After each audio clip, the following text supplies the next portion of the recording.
ओम शांति। आज 13 जून 2025 के बाबा के अनमोल मधुर महावाक्य सुनेंगे। आज की मुरली में बाबा कहे, बच्चे तुम इस बेहद के ड्रामा में एक्टर्स हो, पाठधारी हो, तो तुम्हें सदैव ये स्मृति रहनी चाहिए कि अब ये खेल पूरा हो रहा है, अब हमें घर जाना है। साथ ही साथ बाबा कहे, जिन बच्चों को ड्रामा का ज्ञान एक्यूरेट बुद्धि में है, वो कभी मुख से ये शब्द नहीं निकालेंगे कि अगर ऐसा होता तो ये नहीं होता, अगर ये होता तो ऐसा नहीं होता। बाबा कहे, ड्रामा के हर सीन में कल्याण समाया हुआ है और इसीलिए तुम बच्चों को ड्रामा को यथार्थ रीति समझना है। जो कुछ हो रहा है उसमें कल्याण समाया हुआ है। जिस तरह आत्मा का ज्ञान यथार्थ है, बाप जो है जैसा है वैसा उनको जान करके मान करके याद करते हैं, वैसे ही ड्रामा को भी एक्यूरेट समझना है। तो सुनते हैं आज के बाबा के अनमोल मधुर महावाक्य। ओम शांति। मीठे बच्चे, इस बेहद के खेल में तुम आत्मा रूपी एक्टर पाठधारी हो। तुम्हारा निवास स्थान है स्वीट साइलेंस होम, जहां अब जाना है। आज की मुरली से प्रश्न है, जो ड्रामा के खेल को यथार्थ रीति जानते हैं, उनके मुख से कौन से शब्द नहीं निकल सकते हैं? उत्तर है, ये ऐसा नहीं होता था तो ऐसा होता, ये होना नहीं चाहिए। ऐसे शब्द ड्रामा के खेल को जानने वाले नहीं कहेंगे। तुम बच्चे जानते हो, यह ड्रामा का खेल जो मिसल फिरता रहता है, जो कुछ भी होता है सब ड्रामा में नूंद है, कोई फिक्र की बात नहीं है। ओम शांति। बाप जब अपना परिचय बच्चों को देते हैं तो बच्चों को अपना परिचय भी मिल जाता है। सब बच्चे बहुत समय देह अभिमानी होकर रहते हैं, बहुत देह अभिमान अर्थात बॉडी कॉन्शियस में रहते हैं। देही अभिमानी हो तो बाप का यथार्थ परिचय हो। देही अभिमानी तो तब बनेंगे जब हमें आत्मा का ज्ञान यथार्थ हो, तो बाप का परिचय भी यथार्थ होगा। परंतु ड्रामा में ऐसे है नहीं। बल कहते भी है भगवान गॉड फादर है, रचता है, परंतु जानते नहीं। गॉड फादर कैसे रचता है, क्या रचता है, वो नहीं जानते। शिवलिंग का चित्र भी है, परंतु इतना बड़ा तो वो है नहीं। यथार्थ रीति न जानने कारण बाप को भूल जाते हैं। बाप है भी रचता, जरूर रचेंगे भी नई दुनिया, तो जरूर हम बच्चों को नई दुनिया की राजधानी का वर्षा होना चाहिए। स्वर्ग का नाम भी भारत में मशहूर है। स्वर्ग का नाम भी बाबा कहे भारत में मशहूर है, परंतु समझते कुछ भी नहीं है। कैसे मशहूर है भारत में? बाबा कहते हैं फलाना मरा स्वर्ग पधारा। अब ऐसे कभी होता है क्या? अभी तुम समझते हो हम सब तुच्छ बुद्धि थे, नंबरवार तो कहेंगे ना। मुख्य के लिए ही समझानी है कि मैं इनमें आता हूं। बहुत जन्म वाले अंतिम शरीर में शिव बाबा आते ही है, बहुत जन्म लेने वाले के अंतिम शरीर में। यह है नंबर 1। बच्चे समझते हैं, अभी हम उनके बच्चे ब्राह्मण बन गए। यह सब है समझ की बातें। बाप इतने समय से समझाते ही रहते हैं। नहीं तो सेकंड की बात है बाप को पहचानना। बाप कहते मुझे याद करेंगे तो तुम्हारे विकर्म विनाश होंगे। निश्चय हो गया, फिर कोई भी बात में प्रश्न आदि उठ नहीं सकता। जैसे ही निश्चय बुद्धि हुए अर्थात प्रश्न समाप्त। बाप ने समझाया है, तुम पावन थे जब शांति धाम में थे।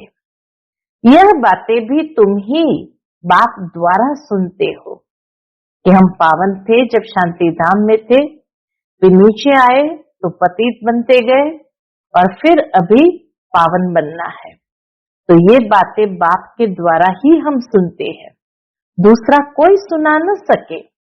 तुम जानते हो हम आत्माएं वहां की रहवासी है। जैसे नाटक के एक्टर्स कहेंगे हम यहाँ के रहवासी है, कपड़ा बदलकर स्टेज पर आ जाएंगे। अभी तुम समझते हो हम यहाँ के रहवासी नहीं हैं। यह एक नाटकशाला है। यह अभी बुद्धि में आया है कि हम मूल वतन के निवासी हैं, जिसको स्वीट साइलेंस होम कहा जाता है। इसके लिए ही सब चाहते हैं, क्योंकि आत्मा दुखी है ना, तो स्वीट साइलेंस होम यानी मुक्ति धाम में जाना चाहती है, क्योंकि आत्मा दुखी है ना। तो कहते हैं हम कैसे वापस घर जाए। घर का पता न होने के कारण भटकते हैं। अभी तुम भटकने से छूटे, बच्चों को मालूम पड़ गया है अभी तुमको सचमुच घर जाना है। अभी समय आ चुका है, अब सचमुच घर जाना है। अहम आत्मा इतनी छोटी बिंदी है, यह भी वंडर है जिसको कुदरत कहा जाता है। इतनी छोटी बिंदी में इतना पार्ट भरा हुआ है। परम पिता परमात्मा कैसे पार्ट बजाते हैं यह भी तुम जान गए हो। सबसे मुख्य पाठधारी वह है, करण करावनहार है ना। बाबा के शिव बाबा ही करण करावनहार है ना, तो सबसे मुख्य पाठधारी भी वह है। तो मीठे मीठे बच्चों को यह अभी समझ में आया है, कौन सी बात, कि हम आत्माएं शांति धाम से आती है।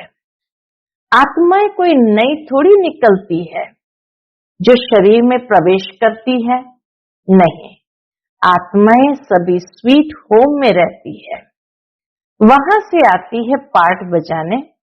सभी को पार्ट बजाना है, ये खेल है। ये सूर्य चांद स्टार्स आदि क्या है, ये सब बत्तियां हैं जिसमें रात और दिन का खेल चलता है। कितना सिंपल शब्दों में बाबा ये ड्रामा का खेल हम बच्चों को समझाते हैं कि कैसे आत्माएं शांति धाम से नीचे आती है, पार्ट बजाती है।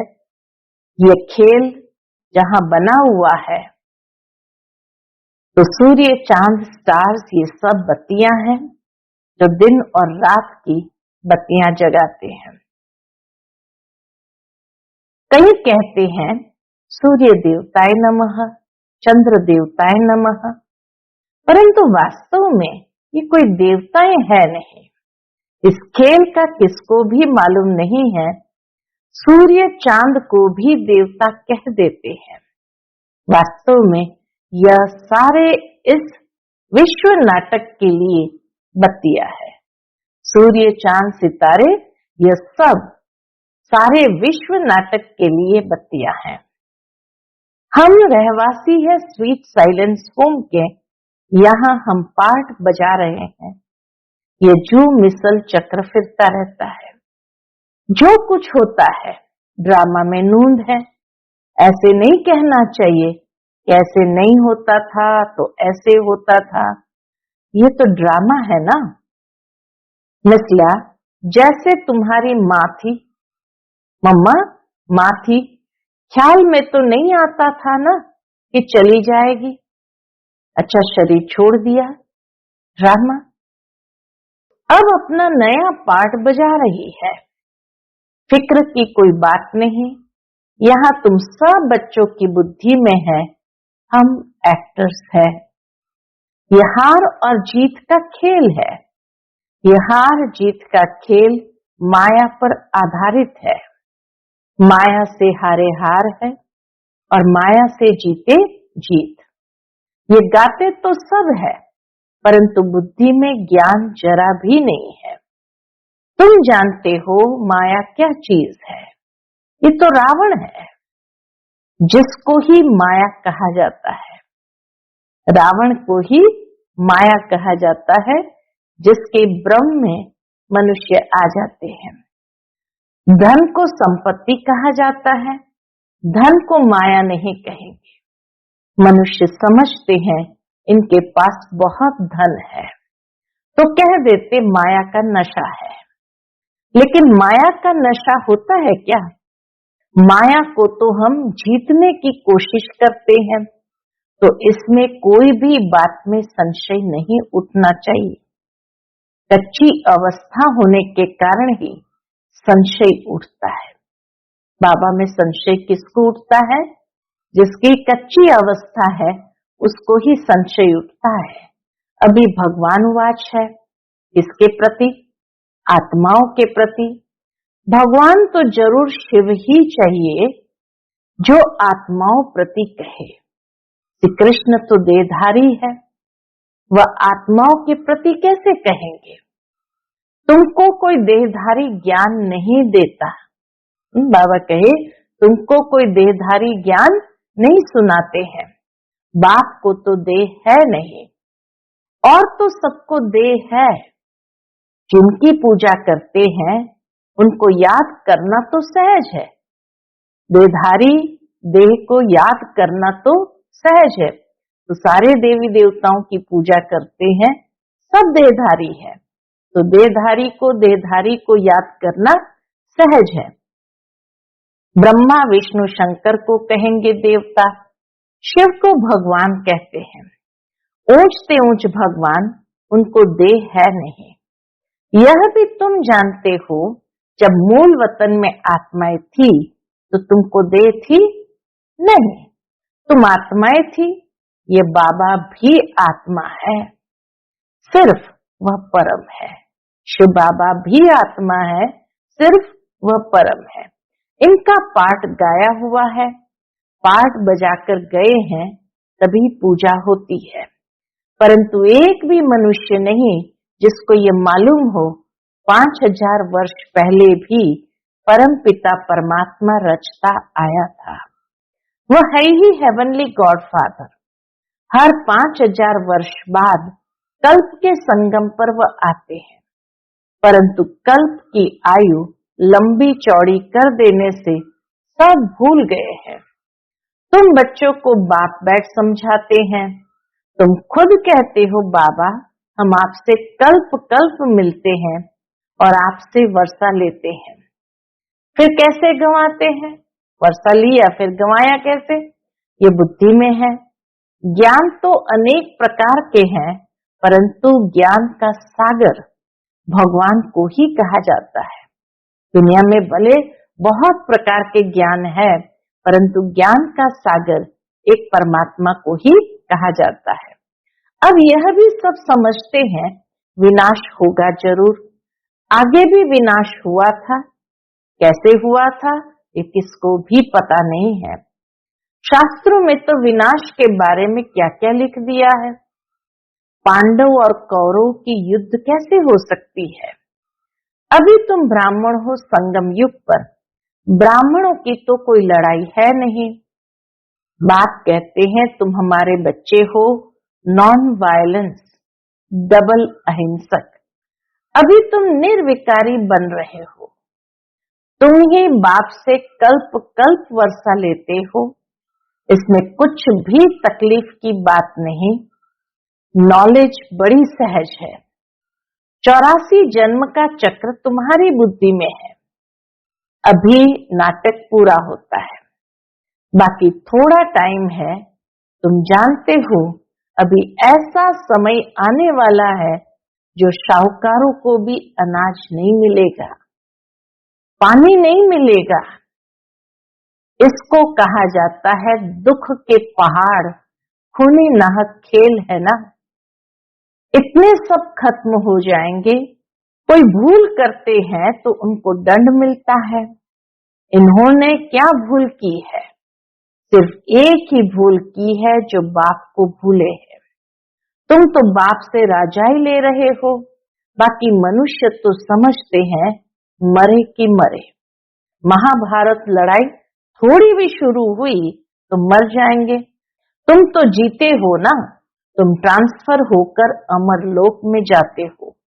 इस पढ़ाई की ताकत से हम ट्रांसफर होकर के अमरलोक में जाते हैं। कैसे?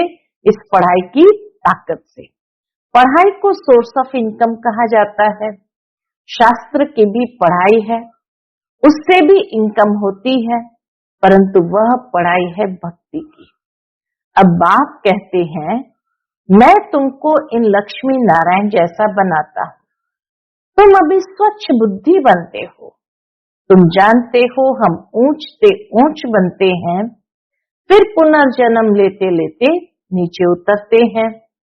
नए से पुराना होता है, सीढ़ी जरूर उतरनी पड़े ना। अभी सृष्टि की भी उतरती कला है। चढ़ती कला थी तो इन देवताओं का राज्य था, स्वर्ग था। अभी नरक है। अभी तुम फिर से पुरुषार्थ कर रहे हो, इसलिए स्वर्गवासी बनने के लिए बाबा बाबा करते रहते हो। ओ गॉड फादर कह पुकारते हैं, परंतु यह थोड़ी समझते हैं कि वह आत्माओं का बाप ऊंच से ऊंच है। हम उनके बच्चे फिर दुखी क्यों? अभी तुम समझते हो दुखी भी होना ही है। क्यों? क्योंकि यह सुख और दुख का खेल है ना। जीत में सुख है, हार में दुख है। बाप ने राज्य दिया, रावण ने छीन लिया। अभी तुम बच्चों की बुद्धि में है, बाप से हमको स्वर्ग का वर्षा मिलता रहता है। बाप आया हुआ है, अभी सिर्फ बाप को याद करना है तो पाप कट जाए। जन्म जन्मांतर का सिर पर बोझा है ना, यह भी तुम जानते हो। तुम कोई बहुत दुखी नहीं होते हो। कुछ सुख भी है, आटे में नमक।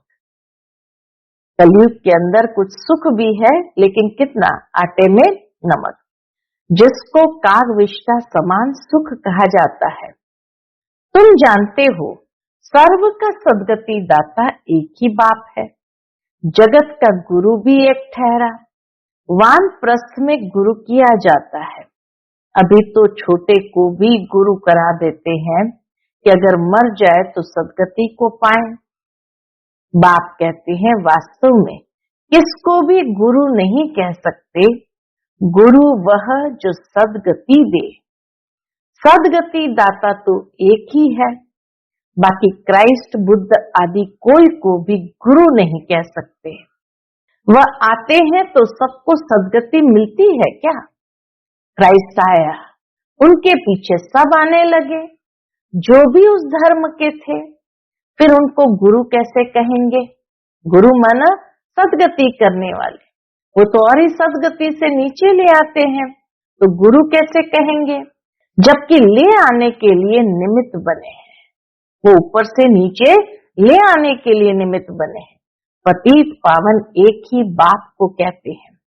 वह सबको वापस ले जाने वाला है। स्थापना भी करते हैं, सिर्फ सबको ले जाए तो प्रलय हो जाए।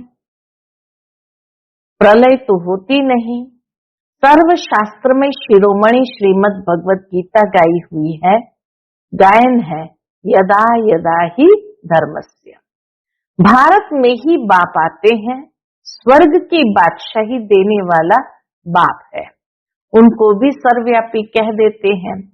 अभी तुम बच्चों को खुशी है कि नई दुनिया में सारे विश्व पर एक हमारा ही राज्य होगा। उस राज्य को कोई छीन नहीं सकता। यहाँ तो टुकड़े टुकड़े पर आपस में कितना लड़ते रहते हैं। हाँ, छोटे से टुकड़े के लिए भी कितना लड़ते रहते हैं। तुमको तो मजा है, ठगियां मारनी है, खुशी में ठगियां मारनी है। कल्प कल्प बाबा से हम वर्षा लेते हैं, तो कितनी खुशी होनी चाहिए। बाप कहते मुझे याद करो, फिर भी भूल जाते हैं। कहते हैं बाबा योग टूट जाता है। बाबा ने कहा है योग अक्षर निकाल दो, वह तो शास्त्रों का अक्षर है। बाप कहते हैं मुझे याद करो, योग भक्ति मार्ग का अक्षर है। बाप से बादशाही मिलती है स्वर्ग की। उनको तुम याद नहीं करेंगे तो विकर्म विनाश कैसे होंगे, राजाएं कैसे मिलेगी। याद नहीं करेंगे तो पद भी कम हो जाएगा, सजा भी खाएंगे। याद नहीं करेंगे तो क्या होगा, पद भी कम हो जाएगा और सजा भी खाएंगे। यह भी अकल नहीं है, इतने बेसमझ बन पड़े हैं। मैं कल्प कल्प तुमको कहता हूँ, क्या कहता हूँ, माम एकदम याद करो। जीते जी इस दुनिया से मर जाओ, बाप की याद से तुम्हारे विकर्म विनाश होंगे और तुम विजयी माला का दाना बन जाएंगे। कितना सहज है। ऊंच से ऊंच शिव बाबा और ब्रह्मा दोनों हाईएस्ट है। ऊंच से ऊंच शिव बाबा और ब्रह्मा दोनों ही हाईएस्ट है। वो पारलौकिक और यह अलौकिक। बिल्कुल साधारण टीचर है। वह टीचर्स फिर भी सजा देते हैं। कोई होमवर्क नहीं करते तो पहले के समय में तो सजा देते थे कि बाहर खड़े हो जाओ, बेंच पर खड़े हो जाओ। लेकिन यहाँ तो बाबा किसी को सजा नहीं देते हैं, यह तो पुचकार देते हैं। कहते हैं मीठे बच्चे बाप को याद करो। सतो प्रधान बनना है, पतित पावन एक ही बाप है। गुरु भी वही ठहरा और कोई गुरु हो न सके। कहते हैं बुद्ध पार निर्वाण गया, ये सब कपोड़ा है, एक भी वापस जा न सके। स्वयं भगवान कहते हैं एक भी वापस जा नहीं सकते। सबका ड्रामा में पार्ट है। कितनी विशाल बुद्धि और खुशी रहनी चाहिए। ऊपर से लेकर सारा ज्ञान बुद्धि में है। ब्राह्मण ही ज्ञान उठाते हैं, न शूद्र में न देवताओं में ये ज्ञान है। अब समझने वाला समझे, जो न समझे उनको मौत है। पद भी कम हो जाएगा। स्कूल में भी नहीं पढ़ते तो पद कम हो जाता है। अलख बाबा बेबादशाही।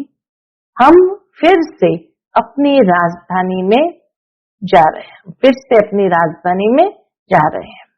ये पुरानी दुनिया खत्म हो जाएगी। अच्छा, मीठे मीठे सिकिलदे बच्चों प्रति माता पिता बाप दादा का याद प्यार और गुड मॉर्निंग। रूहानी बाप की रूहानी बच्चों को नमस्ते। हम सब रूहानी बच्चों की रूहानी माता पिता बाप दादा को याद प्यार, गुड मॉर्निंग और नमस्ते नमस्ते। शुक्रिया बाबा, शुक्रिया। आज की मुरली से धारणा के लिए मुख्य सार है। पहली पॉइंट, बाप हमें ऐसे नए विश्व की राजाई देते हैं जिसे कोई भी छीन नहीं सकता। इस खुशी में खग्गियां मारनी है। दूसरा, विजय माला का दाना बनने के लिए जीते जी इस पुरानी दुनिया से मरना है। बाप की याद से विकर्म विनाश करने हैं। आज का बाप दादा का मधुर वरदान हम बच्चों के प्रति है। अपनी पावरफुल स्टेज द्वारा सर्व की शुभ कामनाओं को पूर्ण करने वाले महादानी भव। पीछे आने वाली आत्माएं थोड़े में ही राजी होगी, क्योंकि उनका पार्ट ही कना दाना लेने का है। तो ऐसी आत्माओं को उनकी भावना का फल प्राप्त होता है। कोई भी वंचित न रहे, इसके लिए अभी से अपने में सर्व शक्तियां जमा करो। जब आप अपनी संपूर्ण पावरफुल महादानी स्टेज पर स्थित होंगे तो किसी भी आत्मा को अपने सहयोग से महादान देने के कर्तव्य के आधार से शुभ भावना का स्विच ऑन करते ही नजर से निहाल कर देंगे। आज का स्लोगन है, सदा ईश्वरीय मर्यादाओं पर चलते रहो तो मर्यादा पुरुषोत्तम बन जाएंगे। आज का अव्यक्त इशारा, आत्मिक स्थिति में रहने का अभ्यास करो, अंतर्मुखी बनो। उसके अंतर्गत जब सेवा की स्टेज पर जाते हो तो यह अनुभव होना चाहिए कि ये आत्माएं बहुत समय के अंतर्मुखता की, रूहानियत की गुफा से निकलकर सेवा के लिए आई है। तपस्वी रूप दिखाई दे, बेहद के वैराग्य की रेखा सूरत में दिखाई दे, जितना ही अति रुहाब उतना ही अति रहम, जितना ही अति रुहाब उतना ही अति रहम, ऐसी सर्विस का अब भी समय है। अच्छा, ओम